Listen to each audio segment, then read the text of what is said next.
Сәлем достар, сіздермен бірге мен Еңлік, және біз бүгін творожный пирог, яғни сүзбелі бәліш жасаймыз.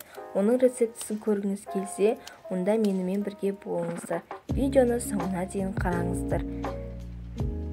Бізге керек заттар үстелімізде тұр. Оның мөлшерлерін мен описанияға жазатын боламын. Ең алдымен мұздатқыштан шыққан майымызды өткіштен өткіземіз.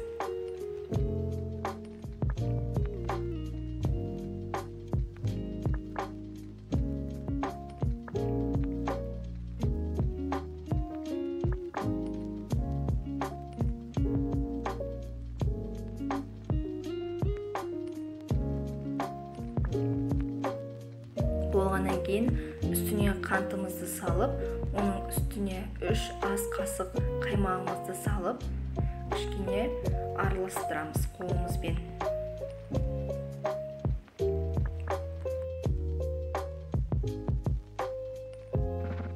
Болғаннан кейін бір жұмыртқамызды салып, жақсылап тұрып қамыр елейміз.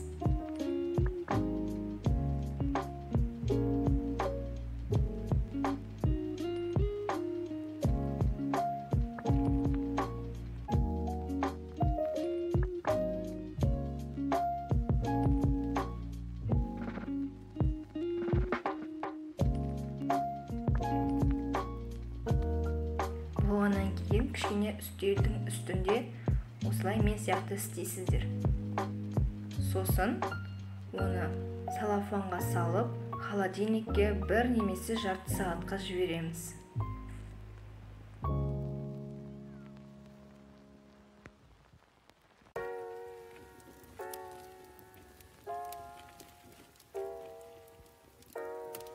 Қамырымыз холодильниктен шыққаннан кейін екіге бөлеміз. Екінші жағы кішкене кішірек болу керек. Оны әсемдеуге қолданамыз. Енді қамырымызды мен сияқты осылай нетіп, кішкене басып, жаңағы қамырымызды жаятын жерге кішкене ұн сеуіп, оқтаумен жақсылап тұрып, 5 см немесе 3 см қалыңдықпен жаямыз. Болғаннан кейін оны өзіңіз жасағыңыз келген формаға жасайсыз.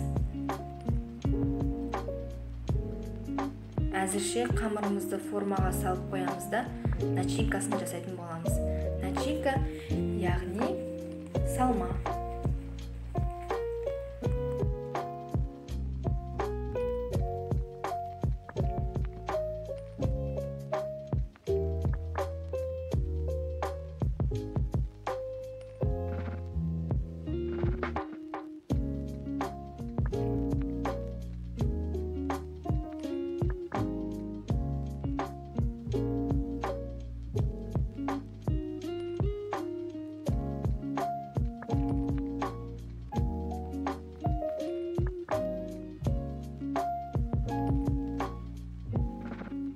Салмасына бізге творог керек.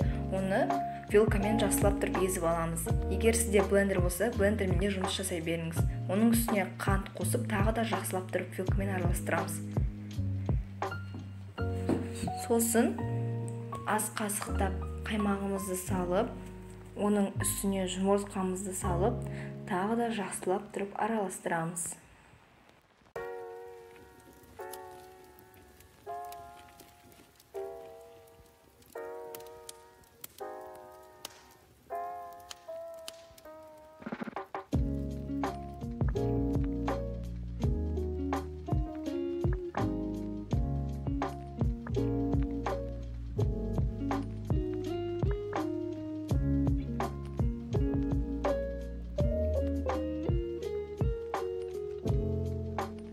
Бізде осындай болып шықты. Енді жаңағы азғантай ғана қамырымызды осылай мен сияқты істейсіздер де, оқтаумен жұп-жұқа қылдырып жаясыздар. Сосын ара қашықтығы 2 немесе 3 см болатындай кесіп шығасыздар.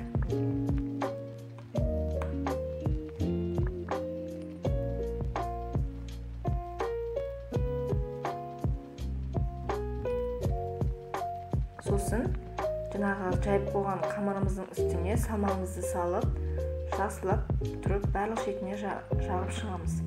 Сосын жаңағы әсемдеуге қойып қойған қамырларымызды үстіне қоямыз.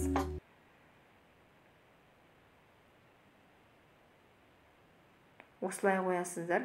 Сосын үстіне тағы да бір қатар осылай жайып шығасыздар. Міне осындай болып шығу керек. Енді осыны 180 градуста қызып тұрған духовкада пісіресіздер. Міне бізде осындай болып шықты. Оған әдемілік үшін қант ұнтағын сеуіп қойсаңыздар болады. Енді кесіп дәмін көреміз.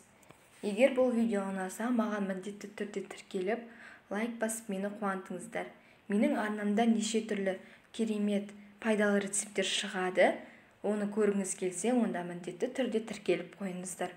Бұл өте нәзік, кішкене ғана болғанмен 5 минутта жоқ болатын пирог. Сіздерге жасауға міндетті түрде кеңес беремін. Сау болыңыздар.